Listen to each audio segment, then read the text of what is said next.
Bienvenue dans Négatif, le podcast qui donne la parole aux créateurs et créatrices d'images et de sons.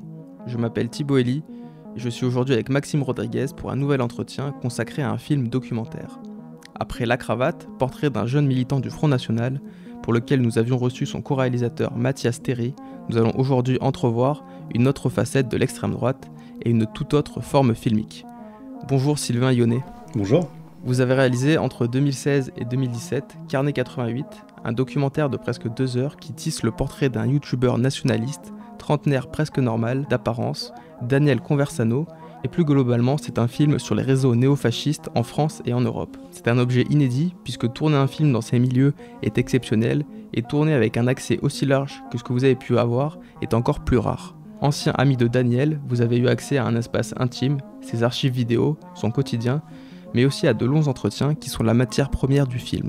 Documenter une pensée radicale, violente, raciste et antisémite. Nous allons revenir en détail sur tous ces aspects, mais peut-être pour commencer, Sylvain Yonnet, pouvez-vous revenir avec nous sur la jeunesse du film et le choix de passer plusieurs années à l'intérieur de l'extrême droite ? Moi j'ai grandi à Grenoble et il y a eu dans mon entourage 3 cas successifs qui n'ont rien à voir l'un avec l'autre de personnes que j'ai connues dans ma jeunesse et qui sont devenues des militants nationalistes. D'abord, il y a eu un camarade de collège qui était un jeune garçon très sympathique qui ensuite, à la période du lycée et du début des études, est devenu skinhead, puis leader de mouvements d'ultra-droite. Cette personne, qui était donc un camarade de classe à l'époque, s'appelle Alexandre Gabriac. Il est maintenant assez connu dans les milieux vraiment extrémiste et militant. La deuxième personne que j'ai connue, qui a eu un parcours très différent, était quelqu'un qui était étudiant avec moi à Sciences Po, à Grenoble, qui lui est devenu plus tard un élu du Front National, du Rassemblement National, un élu régional. Et enfin, la troisième personne que j'ai connue dans mes jeunes années, c'est Daniel Conversano, qui faisait partie avec moi et avec d'autres, d'une association de cinéma, de réalisation de films sur le campus de Grenoble, et avec qui j'étais assez proche dans mes années d'études. Ensuite, on s'est un peu perdu de vue, et il est parti travailler avec Dieudonné, et ensuite il s'est vraiment radicalisé du côté de l'ultra-droite. Le point commun entre ces 3 personnes n'est pas seulement d'être allé vers l'extrême droite, mais c'est aussi que ce sont 3 personnes qui ont eu des responsabilités dans le milieu, alors qu'on était à l'origine dans des milieux qui n'étaient pas du tout... Enfin, je viens de Grenoble, qui est une ville qui est très écolo, très bobo, très à gauche globalement, et rien ne pouvait vraiment laisser penser qu'il y aurait des parcours comme ça dans mon entourage. Et c'est donc ces parcours-là qui m'ont donné envie plus tard de revenir sur ces parcours et de m'interroger sur une question très simple qui est comment est-ce qu'on devient nationaliste et fasciste. Et donc vous êtes allé vers lui et vous lui avez demandé s'il acceptait d'être filmé pour un documentaire ? Voilà, au début je me demandais, quand je me suis intéressé à ce sujet, si ça conviendrait mieux à un film de fiction ou un film documentaire. Moi je viens plutôt de la fiction, mon métier est d'être technicien sur des films de fiction, donc à l'origine j'avais pris des notes en vue d'un scénario, et après finalement je me suis dirigé vers le documentaire parce qu'il me semblait que c'était plus adapté pour aborder certains sujets. Je suis allé voir Daniel en lui proposant de le suivre avec une caméra, avec un point de vue qui serait le mien, c'est-à-dire un point de vue de quelqu'un extérieur à son milieu et plutôt hostile, ou en tout cas critique. Et dans un premier temps, j'ai envisagé de travailler aussi sur d'autres personnes, y compris sur Alexandre Gabriac, qui est donc l'autre militant d'ultra-droite que j'avais connu. Et finalement, en fait, le film a tourné autour de l'entourage de Daniel, parce que Daniel est un cas qui est particulièrement intéressant, et en plus de ça, Daniel est une personne assez impudique, qui se livre assez facilement devant une caméra, et ça permettait d'aller plus loin qu'avec d'autres militants qui étaient généralement très frileux à l'idée de s'exprimer, de s'exposer au niveau judiciaire, par exemple. Et au départ, quand vous avez discuté avec lui du projet, est-ce que vous avez discuté de limites éventuelles dans ce que vous pouviez filmer ou ne pas filmer ? Les seules limites qu'il m'a mises, Les seules limites qu'il m'a demandé, ça a été de ne pas parler des affaires judiciaires en cours. Parce qu'à l'époque, il y avait eu une plainte de la LICRA pour incitation à la haine qui n'avait pas encore été jugée. Et il ne voulait pas qu'on parle de ce jugement à venir. Par ailleurs,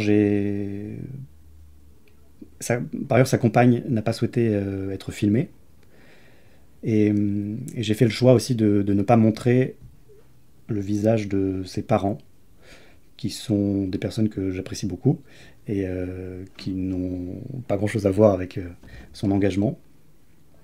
Voilà, pour le reste, il n'y a pas réellement eu de contraintes. Les contraintes sont venues d'autres personnes du milieu, d'autres militants, qui n'ont pas souhaité être filmés, et ils ont été nombreux dans ce cas-là. Est-ce que vous pourriez décrire Daniel Conversano, puisque dans le synopsis du film, vous le décrivez comme un jeune homme raffiné et charismatique, misogyne, raciste, odieux, le diable probablement. Est-ce que c'est suffisant pour le décrire, ou est-ce qu'il y a une autre manière d'en tisser le portrait avec quelques mots pour le présenter à ceux qui n'ont pas vu le film? Oui, Daniel, quand je l'ai connu, quand moi j'avais 18-19 ans et que lui, on avait 21-22, c'était un jeune homme qui était entièrement concentré sur l'art, la littérature, le cinéma, qui aimait beaucoup le tennis, qui n'était pas du tout politisé, qui était à l'époque entouré d'ailleurs de gens plutôt à gauche. Moi, quand je l'ai connu, il était en couple avec une fille, par exemple, qui était militante à l'UNEF. Puis il était étudiant en lettres modernes et en philosophie, donc c'était des milieux qui étaient très loin de tout ça. Et c'était un garçon très drôle, assez dragueur, gentiment provocateur, mais surtout très généreux, très doux, très sociable.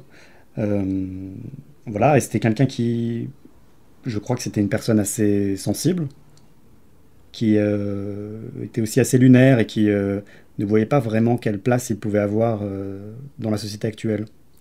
Et voilà, et après il y a eu une évolution qui a mené vers ce qu'est Daniel aujourd'hui. C'est-à-dire, même si on retrouve quand même des traits de caractère de l'ancien Daniel, dans le sens où il est toujours drôle, chaleureux, c'est devenu quelqu'un qui s'est vraiment carapassonné, endurci, pour devenir un propagandiste de l'idéologie nationaliste. Et il a axé maintenant toute sa vie, tout son quotidien autour de ça. Est-ce que pour vous c'est un film sur la radicalisation, ou est-ce qu'elle n'est pas vraiment perceptible dans le film, tant ses propos sont déjà extrêmes dès le début? Le film parle entre autres de radicalisation. Le film comporte notamment des images d'archives qui montrent ce qu'on pourrait appeler l'ancien Daniel, c'est-à-dire Daniel à 5 ans, Daniel à 10 ans, Daniel à 15 ans, Daniel à 20 ans, et qui montrent essentiellement que Daniel n'a pas toujours été comme ça, et qui donc pose la question de savoir d'où ça a pu venir dans son cas. La radicalisation est un des sujets du film, mais il y a aussi d'autres sujets qui pour moi sont essentiels dans ce projet, notamment celui de la provocation, ou des choses qui sont peut-être moins directement politiques. Ce qui est intéressant dans le cas de la radicalisation de Daniel, c'est que c'est une radicalisation qui ne correspond pas vraiment aux stéréotypes qu'on a habituellement des processus de radicalisation.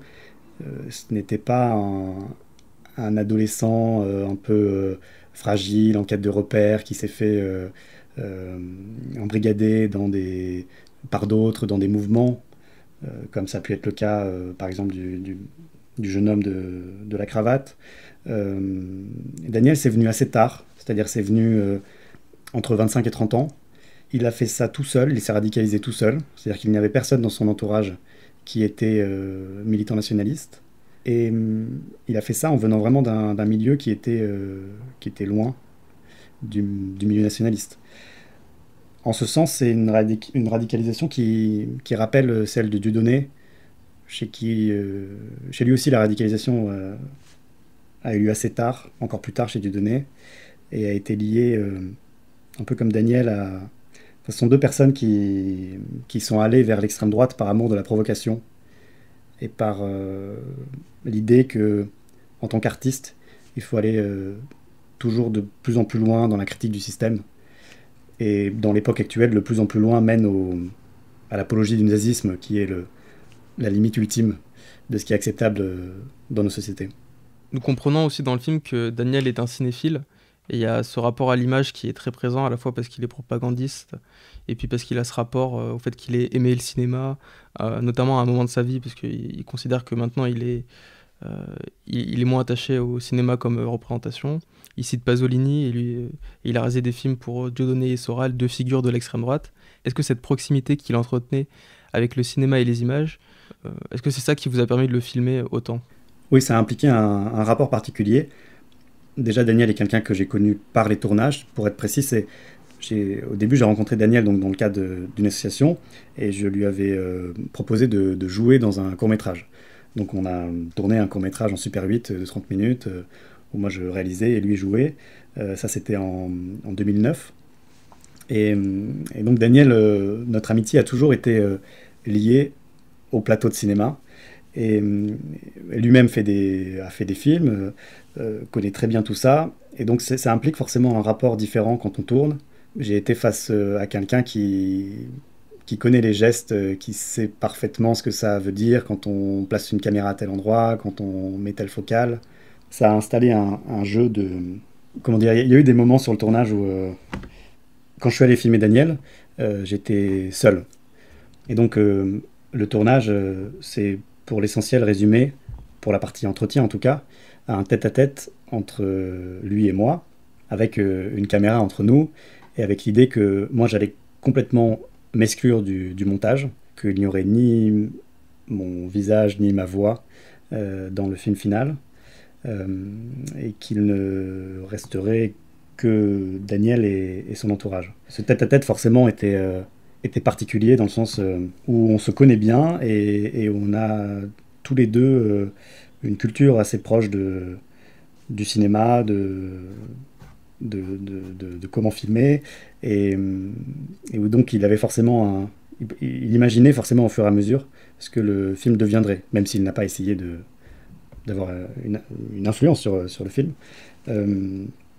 Et j'ai laissé à 2-3 moments du montage des marques vraiment expressives de ce rapport-là, comme par exemple dans le plan où, simplement pour troller, comme il dit, il fait un salut nazi à un moment où je regarde pas vraiment ce qui se passe dans la caméra. Mais justement, pour rebondir, on voit dans le film qu'il maîtrise sa parole, les mots qu'il utilise, justement ses arguments, ses références, ses blagues. Est-ce que son discours, il n'est pas trop influent par lui-même ? Tu veux dire dans le film ? Est-ce que c'est problématique de montrer... En fait, le fait de n'exposer, comme vous exposez que ses réponses, et pas les questions, les remarques ou les contradictions que vous pourriez avoir, est-ce que du coup, ça rend pas sa parole un peu trop hégémonique ? Trop convaincante ? Oui, c'est ce qui a fait que j'ai beaucoup hésité à faire ce film, parce que je savais que ça ne pouvait devenir qu'un objet de malaise, et que ce serait forcément très ambigu, en tout cas, parce que ce qui m'intéressait, c'était de faire un film qui montrait quand même de manière très frontale ces mouvements-là. Et comment dire, il y a une telle tension autour de cette parole-là, de la parole d'extrême droite, que ça ne pouvait que créer un objet étrange et difficilement diffusable, etc. Je me suis posé beaucoup de questions sur à quel point c'était acceptable de faire écouter des paroles de militants fascistes. Et la réponse que j'ai eue de mon côté, qui n'est pas du tout consensuelle, c'est de dire que c'est quand même bien, de temps en temps, d'entendre ce que ces gens ont à dire. C'est bien pour avoir des clés, pour pouvoir reconnaître par ailleurs ces discours-là. Et c'est bien pour que ces mouvements-là ne deviennent pas des abstractions dans nos sociétés. Il y a ce sont des paroles qui, globalement, sont censurées. Parce qu'il y a une forme d'antifascisme le plus répandu qui consiste à dire qu'il ne faut pas laisser de place médiatique à ces discours extrémistes. Il y a une autre forme d'antifascisme qui est plus minoritaire, peut-être plus radicale, qui considère qu'il faut au contraire informer, donner les clés aux citoyens pour se défendre de manière précise vis-à-vis des arguments et des stratégies de ces mouvements. Cette deuxième, disons, version de l'antifascisme est celle, par exemple, du site La Horde, qui est un site très connu chez les antifas, qui fait un gros travail d'information j'allais dire neutre, pas exactement neutre, mais enfin d'informations précises et documentées. La Horde édite chaque année, en collaboration avec d'autres mouvements antifascistes, une cartographie de l'extrême droite qui est un résumé, une vulgarisation des différents groupuscules et des différents leaders qui forment aujourd'hui le paysage de l'extrême droite. Et donc à un moment dans le film, on voit Daniel, à ma demande, commenter cette carte, qui était d'ailleurs la dernière carte sur laquelle il n'apparaissait pas, puisqu'ensuite, l'année suivante, son nom est apparu parmi comme ça le top 30 des leaders fascistes en France. Au niveau plus formel, vous avez tourné le film avec une caméra qui filme en Ultra HD, et vous avez gardé de l'image numérique contemporaine sa grande netteté, sa froideur dans les couleurs et des tons grisâtres. Mais vous avez aussi utilisé un cadre 1.33 ou 4 tiers qui est proche de la photographie. Est-ce que ce sont des choix esthétiques que vous avez dû réfléchir ? Le 1.33 pour moi n'évoque pas particulièrement la photographie, mais permet au cadre d'être plus visible et d'être plus strict. Ça a été lié dans le projet du film à une grande fixité. Le film est quasiment entièrement constitué de plans fixes. Et tout ça inspire une forme de rigueur et de froideur. J'ai considéré que, en abordant ce sujet-là, je ne pouvais pas me permettre, même si ça correspond davantage à mon style habituel, de rentrer dans toutes sortes d'effets, des effets esthétiques, des effets poétiques, des effets de montage. Pour ce film-là, j'ai choisi de ne pas trop sublimer les personnes que je filmais, d'être dans quelque chose d'assez froid, d'assez neutre, pas spécialement joli, et de laisser toute la place vraiment au contenu de ce que je filmais, plutôt qu'à des effets un peu plus superficiels. Est-ce que ça se retrouve aussi dans les questions formelles qui ont lieu qui sont de l'ordre du cadre du plan et de sa composition plastique que vous avez dû choisir très concrètement à chaque fois que vous tournez un plan ? Oui, le choix du 1.33 est aussi lié au fait que je voulais que le film soit essentiellement constitué d'entretiens, et je trouve que pour faire des entretiens, en tout cas pour filmer une seule personne, le 1.33 est très adapté. Et c'est un format qui laisse peu de place au paysage, qui laisse peu de place à la divagation du regard, disons. Et donc, en termes de choix de cadre, mon objectif a été simplement d'aller vers une grande simplicité, de rester toujours, par exemple, à la hauteur des yeux des gens, de les filmer de manière très frontale, avec des lumières très uniformes. Voilà. C'est des images qui rentrent aussi en résonance avec d'autres types d'images que vous utilisez. Ce sont les images d'archives tournées par Daniel et sur lesquelles il apparaît donc lorsqu'il était enfant ou adolescent. Qu'est-ce que cette autre matière apporte selon vous ? Les images d'archives ont été pour moi surtout l'occasion de montrer à quoi ressemblait la jeunesse de Daniel et de montrer surtout qu'il n'y a pas grand-chose à chercher dans son passé. Après, on peut toujours faire de l'analyse un peu sociologique, dire que la famille de Daniel était une famille plutôt populaire, qui était en partie issue de l'immigration, etc. Mais globalement, l'enfance de Daniel a été une enfance plutôt heureuse et banale. Et c'est donc l'essentiel de ces images pour moi était de montrer cette banalité.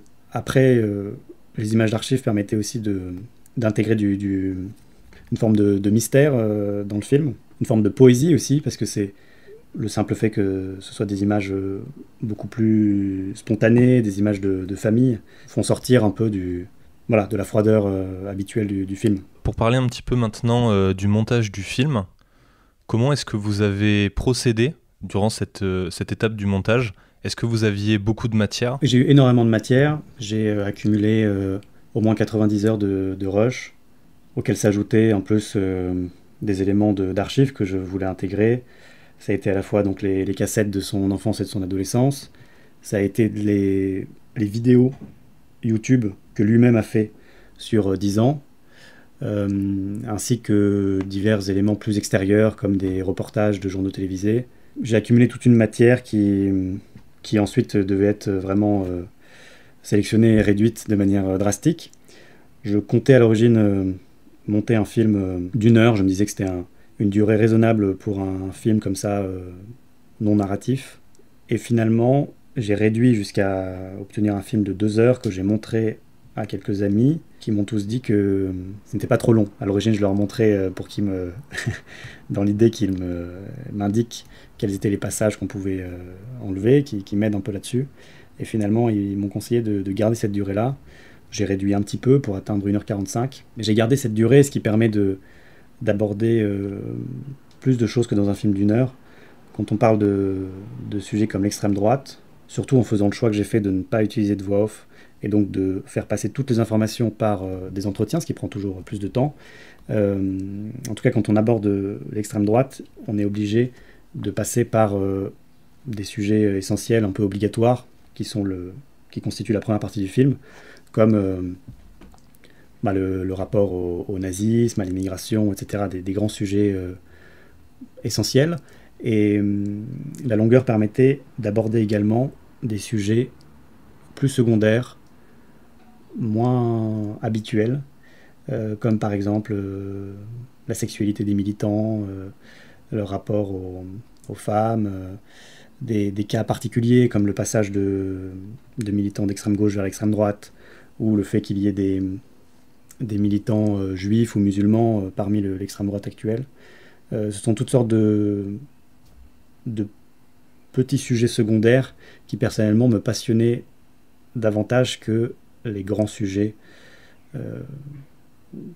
qui sont traités dans tous les reportages sur la question. Comment est-ce que vous avez travaillé à la durée de chacune des séquences, puisque comme c'est un film qui s'appuie beaucoup sur le discours, il faut le temps que ce discours et que les idées qui sont exposées par Daniel prennent forme et qu'on les comprenne, y compris quand il dérape ou vraiment qu'il va au fond de sa pensée. Comment est-ce que vous avez pensé, au-delà de la durée totale du film, de la durée vraiment des séquences ? Quand j'ai commencé à travailler sur ce documentaire, j'ai fait le choix de ne rien écrire, de ne pas écrire une narration de documentaire. Et j'ai fait le choix d'une forme que j'ai appelée la forme carnet de notes, qui est une forme de puzzle, de diverses idées, un puzzle de mots et de pensées, comme dirait Booba, avec des chapitres qui étaient donc nommés carnets.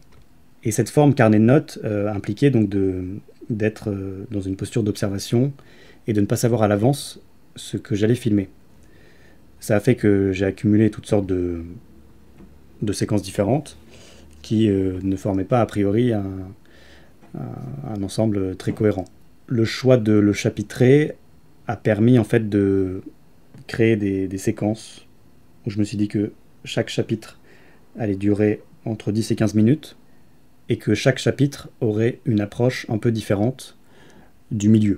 Donc il y a par exemple un chapitre qui s'appelle Modélisation de l'esprit fasciste, qui est un chapitre extrêmement bavard où on laisse 2 penseurs expliquer pendant 10 à 15 minutes l'antisémitisme moderne et leur rapport au nazisme. Et il y a par exemple un autre chapitre qui est celui qui s'appelle Rhétorique de la misère, qui est un chapitre purement d'observation sur un fait particulier, qui est le débat entre Daniel Conversano et Alain Soral. Voilà, et donc plutôt qu'en fait que de proposer un unique point de vue et une unique narration sur l'ensemble du film, le film déploie comme ça une dizaine de points de vue légèrement différents qui forment la mosaïque du film. Sur un autre sujet, dans quelles conditions de production, budgétaire, logistique, est-ce que vous avez mené à ce terme ce film ? Habituellement, moi je travaille sur des plateaux de cinéma, je suis assistant mise en scène, et mon travail habituel consiste à encadrer des équipes de techniciens et de comédiens, des équipes de plusieurs dizaines de personnes. Et là, sur ce projet personnel, j'avais envie de travailler seul.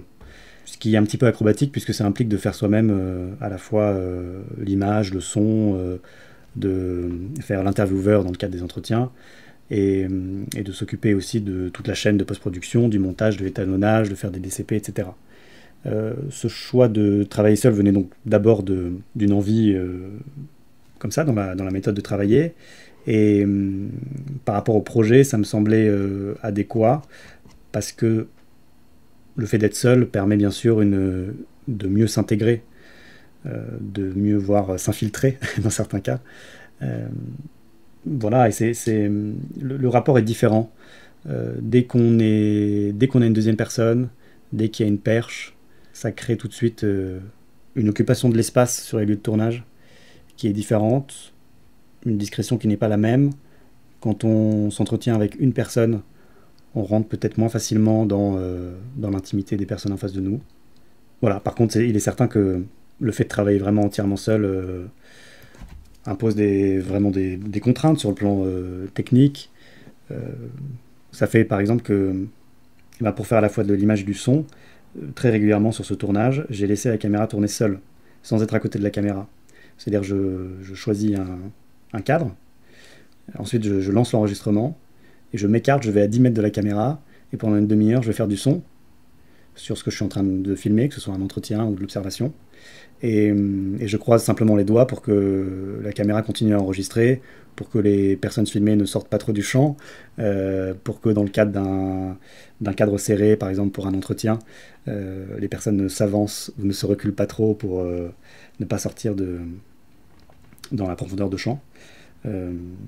Voilà, mais bon, globalement, ça a plutôt bien marché sur ce film. Et au niveau de la production, en tant que manière de financer le film, est-ce que vous avez été accompagné par une société ou vous avez vraiment également autoproduit le film?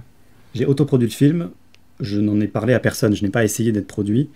Je savais dans tous les cas que d'aborder ce sujet de cette manière était tout à fait incompatible avec les circuits habituels de financement. C'était une intuition que j'avais, qui ensuite m'a été confirmée une fois que le film a été terminé, par divers producteurs, distributeurs, qui ont vu le résultat final, et qui m'ont dit dans tous les cas, ce film n'aurait pas pu être financé.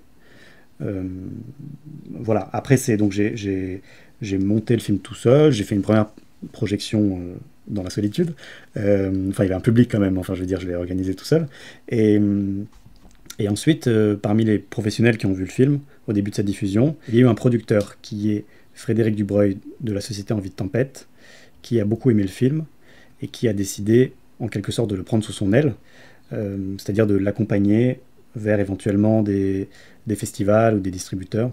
Et ça a été une aide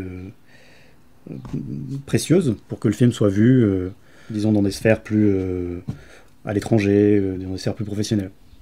Et donc, est-ce que c'est un film qu'à l'origine, vous avez conçu pour la salle, ou bien est-ce que vous réfléchissiez à diffuser ce film sur le net, dans la manière dont vous l'avez conçu?